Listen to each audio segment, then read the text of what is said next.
बिस्मिल्लाहिर्रहमानिर्रहीम। अस्सलाम वालेकुम। आजकल मौसम जो है बारिशों का, इस मौसम में इस तरह के कबाब मिल जाए खाने को तो मौसम एंजॉय करने का मज़ा आ जाए।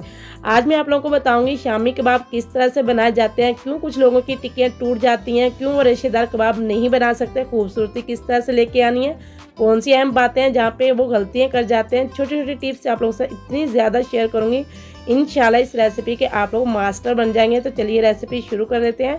बिस्मिल्लाहिर्रहमानिर्रहीम। यहाँ पर मैंने 800 ग्राम बीफ लिया है। आप लोग मटन से भी इसको बना सकते हैं। प्रेशर कुकर में मैंने इसको डाल दिया है। यहाँ पर मैंने चने की दाल ली है, जिसको मैंने ओवरनाइट ही पहले ही इसको भिगोया था ताकि ये अच्छी तरह से सॉफ्ट हो जाए। ये देखो काफ़ी हद तक ये सॉफ्ट हो गई है। अच्छी तरह से हमने इसको 2 से 3 दफ़ा धोना है, क्योंकि दालें जो है वो पुरानी पड़ी होती हैं तो उससे थोड़ी बहुत स्मेल आती है, इसीलिए दालों को अच्छी तरह से धोकर इस्तेमाल किया करें। यहाँ पर प्याज 2 मीडियम साइज़ के स्लाइस में कटे हुए ऐड करेंगे। 10 से 12 अदद लहसुन के जवे शामिल करेंगे और यहाँ पर 1.5 इंच के करीब हम अदरक ऐड करेंगे। और हमने पेस्ट ऐड नहीं करना, क्यों ऐड नहीं करना वो आगे चल के आप लोगों को बताऊंगी। और यहाँ पर कुछ खड़े मसाले ऐड करेंगे। 4 यहाँ पर बड़ी वाली इलायची ऐड करेंगे, इससे जो है गोश्त की स्मेल ख़त्म होती है। अब हम इसमें साबुत काली मिर्च 1 टीस्पून इसमें शामिल करेंगे और यहाँ पर 1.5 इंच के करीब हम दालचीनी का टुकड़ा ऐड करेंगे। 5 से 6 अदद यहाँ पर हम छोटी इलायची शामिल करेंगे। अब यहाँ पर हम साबुत लाल मिर्च होती है वो ऐड करेंगे, लेकिन इसको हम धोकर ऐड करेंगे। इस पर काफ़ी डस्ट और मिट्टी होती है, इसलिए इसको धोना बहुत ज़रूरी होता है। तो अब यहाँ पर 4 से 5 लौंग शामिल करेंगे। यहाँ पर तेज़पात ऐड करेंगे। चले जी, यहाँ पर हम साबुत धनिया ऐड करेंगे। हमने ये साबुत ही ऐड करना है, हमने पाउडर ऐड नहीं करना। यहाँ पर नमक 1 टीस्पून अपने टेस्ट के अकॉर्डिंग आप लोग ऐड कर सकते हैं। यहाँ पर 1 टीस्पून ज़ीरा शामिल करेंगे और यहाँ पर हम 1/4 टीस्पून हल्दी शामिल करेंगे और 1 टीस्पून इसमें लाल मिर्च का पाउडर ऐड करेंगे। लाल मिर्च का पाउडर हम कम इस्तेमाल करेंगे, क्यों हमने इसमें कम इस्तेमाल करना है वो आगे चल के मैं आप लोगों को बताऊंगी। यहाँ पर 1 टीस्पून हम गरम मसाला शामिल करेंगे। ये जो गरम मसाला है इसमें जायफल जवात्री सभी खुशबू वाले मसाले हैं, इससे जो है बहुत ही अच्छा फ्लेवर आएगा। यहाँ पर 3 गिलास पानी के शामिल करेंगे। इसमें आप लोगों ने पानी की टेंशन बिल्कुल भी नहीं लेनी। इसमें अगर ज़्यादा भी हो जाएगा तो मैं आप लोगों के साथ एक ऐसी टिप शेयर करूँगी जिससे आप लोगों की ये सारी प्रॉब्लम सॉल्व हो जाएगी। तो यहाँ पर हम इसको ढक्कन से कवर कर देंगे और इसको सीटी लगा देंगे।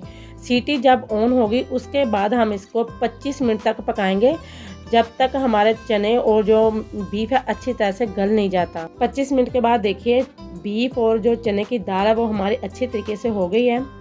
तो अब हम इसमें जो तेज़पात शामिल किया था वो हम इसमें से निकाल देंगे और जो दालचीनी और जो बड़ी इलायची है वो हमने इसमें से निकाल देनी है, वो हमें इसमें शामिल नहीं करनी। इसका जो हमें फ्लेवर चाहिए था वो हमें मिल गया है। अब यहाँ पर देखिए जो बीफ है वो हमारा अच्छी तरीके से हो गया है। तो अब हम इसको चम्मच की मदद से मिक्स करेंगे। अगर हम जितना इसको मिक्स करेंगे उतना ही जो दाल जो है हमारी दाल का पेस्ट बनेगा और जो हमारा पानी है वो हमने इसी तरह से ड्राई करना है। ये देखिए पानी जो है बिल्कुल ड्राई हो गया है, मैंने इसी तरह से ड्राई किया है। अब हमने इसको ऊपर चूल्हे के ऊपर रख के हमने जो होता है नमक मिर्च कूटने वाला डंडा, उसी से अच्छी तरह से हमने कूट कर इसका मलिया मेट बना देना है। ये देखिए इस तरह से। तो यहाँ पर जो कबाब का हमारा मिक्सचर है वो रेडी है। अब हम इसको अच्छी तरह से साफ़ कर लेंगे, इसको हम बोल में निकाल लेंगे ताकि जो मिक्सचर कबाब का हमारा वो ठंडा हो जाए। ठंडा होने के बाद हम इसमें शामिल करेंगे बारीक कटा हुआ हरा धनिया। यहाँ पर फ्रेश लाल वाली हम बारीक कटी हुई हरी मिर्च ऐड करेंगे 2 टेबलस्पून, या आप लोग अपने टेस्ट के अकॉर्डिंग भी ऐड कर सकते हैं। ये ऐड ज़रूर कीजिएगा, इससे जो है कबाब बहुत ही खूबसूरत लगते हैं। यहाँ पर हम पुदीने के 2 से 3 पत्ते ऐड करेंगे बारीक कटे हुए। इतना इससे जो फ्लेवर है बहुत ज़बरदस्त आता है, बहुत ही मज़े के लगते हैं। अब यहाँ पर हम कबाब का मिक्सचर लेंगे और उसका बोल बना लेंगे।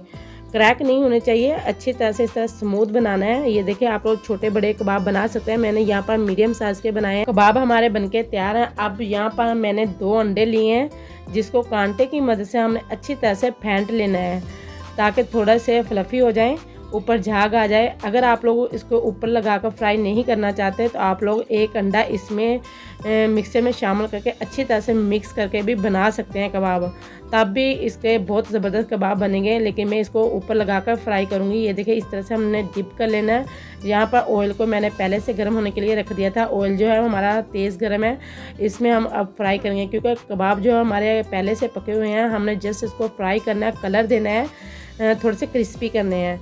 तो यहाँ पर देखिए सारे कबाब मैंने डाल दिए हैं और जब एक तरफ से कलर आ जाएगा तो साइड हम इसकी चेंज कर देंगे।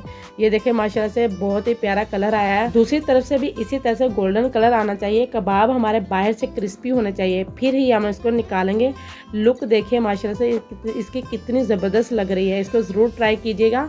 ये देखिए इसका जो कलर है दोनों तरफ से गोल्डन आ गया है। तो इसको अब हम पुदीने की चटनी और सलाद के साथ सर्व करेंगे। अल्हम्दुलिल्लाह शामी कबाब जो है हमारे बनके तैयार है। इसको ज़रूर ट्राई कीजिएगा।